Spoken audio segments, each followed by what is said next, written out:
اللہ نے ہمیں ایک نماز عطا فرما دی جس کو ہم آج صلاۃ التراویح کہتے ہیں۔ میرے نبی کے زمانے میں اسے قیام اللیل کہا جاتا تھا، اس لیے حضرت عائشہ رضی اللہ تعالیٰ عنہ کی روایت ہے نا، جس سے 8 رکعت والے حضرات استدلال کرتے ہیں کہ رمضان اور غیر رمضان میں اس کو امام بخاری نے قیام اللیل کا ہی عنوان دیا ہے، آپ نے 11 رکعت سے زیادہ نماز نہیں پڑھی۔ ایک ضعیف روایت میں ہے کہ آپ نے 3 دن پڑھائی نماز، یہ تو صحیح روایت ہے۔ کتنی رکعت پڑھائی؟ تو ایک ضعیف روایت میں ہے کہ 20 رکعت پڑھائی۔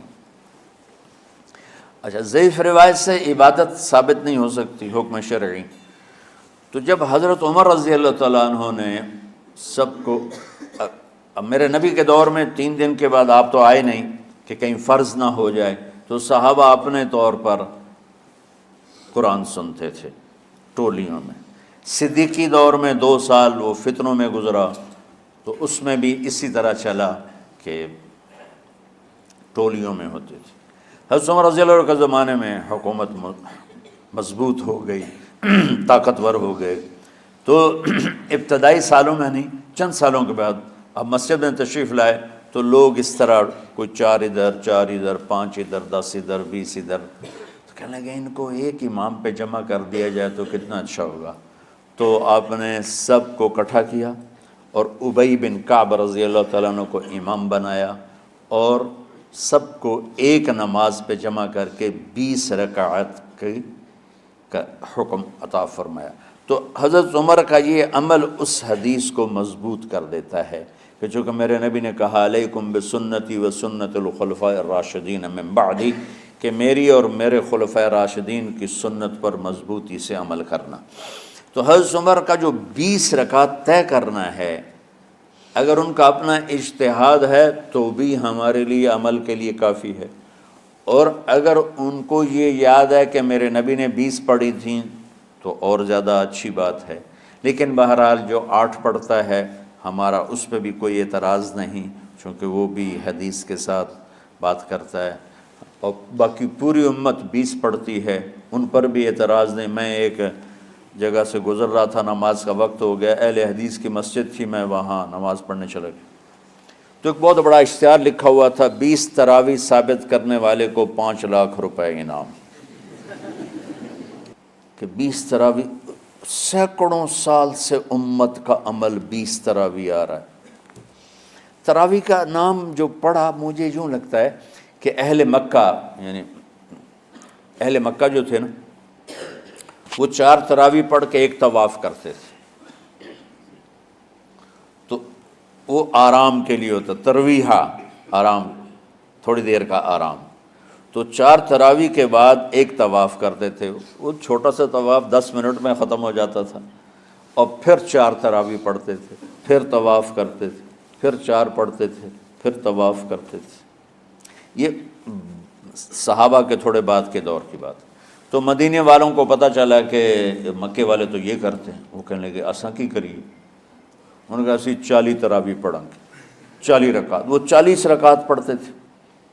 تو نوافل میں کوئی سختی نہیں کہ بھائی 8 سے زیادہ نہیں پڑھنی، بدعت ہو جائے گی، اور 20 پڑھنا بدعت ہے، یہ سب جہالت کی بات ہے۔ اور یہ 8 پڑھ رہے ہیں یہ غلط ہے، یہ بھی حماقت کی بات ہے۔ جو صحیح حدیث سے دلیل پکڑ کے کوئی عمل کرتا ہو تو بھائیو اس سے بحث نہ کیا کرو، مناظرہ نہ کیا کرو، یہ بہت نادانی والی بات۔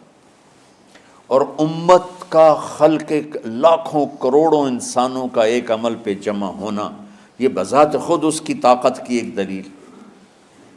اور حرمین جب سے میرے رب نے حضرت عمر نے 20 رکعت شروع کی، آج تک وہاں بھی ساری مساجد میں 8 رکعت تراویح ہوتی ہے، لیکن حرمین کی مسجد میں 20 رکعت، ادھر بھی ادھر بھی۔ اور یہ جو وہ وہاں ختم قرآن پہ دعا نہیں مانگی جاتی، یہ کس کا عمل ہے؟ حضرت عثمان کا۔ حضرت عثمان نے اپنے دور خلافت میں تراویح پڑھانے والے سے کہا جب قرآن ختم کرو تو دعا کرنا۔ وہ کہنے لگے جی کیا دعا کروں؟ کہ جو تیرے دل میں آیا کرنا۔ تو ختم قرآن کی رات تراویح کی آخری رکعت میں من الجنت والناس کے بعد دعا کے لیے ہاتھ اٹھانا، یہ حضرت عثمان رضی اللہ تعالیٰ عنہ نے اس کو زندہ فرمایا۔ اور امام دعا کرتا تھا 1 منٹ 10 منٹ 20 منٹ جتنے بھی، اور پیچھے لوگ آمین کہتے تھے۔ وطر کی جماعت نہیں ہوتی تھی، وطر کو باجماعت حضرت علی رضی اللہ تعالیٰ عنہ نے شروع کی کہ وطر کو بھی باجماعت پڑھا جائے، تو یہ ان کی سنت ہے کہ وطر کو باجماعت پڑھا گیا۔ تو اب یہ لہٰذا یہ سارے سنت جو کام ان خلفۂ راشدین سے ہوا وہ بھی سنت ہے۔ تو اللہ نے ہمیں ایک عبادت دے دی کہ میرا قرآن پڑھو اور سنو۔ پہلی امتوں کو تراویح کیوں نہیں تھی یا قیام اللیل کیوں نہیں تھا؟ کہ ان کو اپنی کتاب یاد ہی نہیں ہوتی تھی، وہ اپنی کتاب کے حافظ نہیں ہوتے تھے، وہ اپنی کتاب یاد ہی نہیں کر سکتے تھے، صرف نبی کو یاد ہوتی تھی۔ اللہ نے ہمارے لیے کتنا آسان کر دیا کہ 7 سال کے یہ چھوٹے چھوٹے بچے قرآن یاد کر رہے ہیں، 70 سال کا بوڑھا قرآن یاد کر رہا ہے۔ یہیں یہ مولوی یوسف صاحب کا ساتھی تھا یا پتہ نہیں ان سے پہلے تھا، سلمان، مولوی سلمان، آج کل امریکہ میں ہوتے ہیں، ہماری ایک شاخ چلا رہے ہیں ماشاءاللہ۔ وہ شروع میں یہاں تھے تو یہاں تراویح پڑھانے کے لیے ہمارے پاس حافظ کوئی نہیں تھا، وہ حافظ نہیں تھے، وہ صبح بیٹھ کے شام تک 1 سپارہ یاد کرتے اور رات عشاء کی نماز میں سنا دیتے۔ 30 دن میں قرآن یاد کر کے سنا دی۔ مطلب یہ سنی سنائی بات نہیں، ہمارے اسی حسنین، اسی ممبر اور محراب کی بات کہ یہیں اسی مسجد میں انہوں نے صبح سے مغرب تک یاد کرتے تھے اور پھر عشاء میں کھڑے ہو کے سنا دیتے تھے۔ پیچھے ہوتے تھے لقمہ کوئی دینے والا شاید، لیکن بہت خوبصورت پڑھ کے 1 دن میں یاد کر کے سنا دیا۔ اور ایک مجھے نام بھول گیا کہ 3 دن میں قرآن یاد کیا، 10 سپارے 1 دن میں یاد کیے، 10 دوسرے دن میں یاد کیے، 10 تیسرے دن میں یاد کیے۔ وَلَقَدْ يَسَّرْنَا الْقُرْآنَ لِلذِّكْرِ فَهَلْ مِن مُدَّكِرٍ۔ تو اللہ تعالیٰ نے اس کو نصیحت کے لیے بھی آسان کیا ہے اور یاد کرنے کے لیے بھی آسان کیا ہے۔ کوئی کتاب پہلے یاد نہیں ہوتی تھی کسی کو، ماشاءاللہ تم میں کتنے حفاظ بیٹھے ہیں اللہ کے فضل سے۔ تو اللہ نے ہمیں رات کی نماز عطا فرمائی، اور چونکہ یہ ایک مشقت ہے تو میرے نبی نے کہا یہ رات کی نماز کے ہر سجدے پر 1500 نیکی لکھی جاتی، 1500 نیکی لکھی جاتی۔ اور اللہ تعالیٰ ہر سجدے پر جنت میں ایک محل بناتا ہے جس کے 60,000 سونے چاندی کے دروازے ہوتے ہیں، اور ایک درخت اس کے لیے لگاتا ہے جس کے نیچے 100 سال گھوڑا دوڑ سکتا ہے۔ تو رمضان کا اہتمام آپ رجب سے شروع فرما دیتے تھے۔ میرے نبی نے 9 رمضان دیکھے، 9 رمضان اپنی زندگی میں، 9 رمضان۔ 10ویں رمضان سے پہلے آپ اللہ کے پاس تشریف لے گئے۔ آپ کی زندگی میں روزے فرض ہونے سے آپ کی وفات تک 9 رمضان گزرے، اور میں قربان جاؤں اپنے نبی پر، اپنی امت پہ کیسی شفقت تھی۔ آپ سحری کھاتے تھے بالکل آخری وقت، ادھر بلال اذان دے رہا ہے اور ادھر آپ آخری لقمہ کھا رہے ہیں، اور ادھر سورج نیچے ہوا اور آپ کھجور منہ میں۔ ایک آدمی اوپر کھڑا ہوتا تھا مدینے میں تو وہ چھت پہ، گھر کی چھت پہ کھڑا ہوتا تھا، سفر میں ہے تو وہ کسی پہاڑی پہ کھڑا ہوتا تھا۔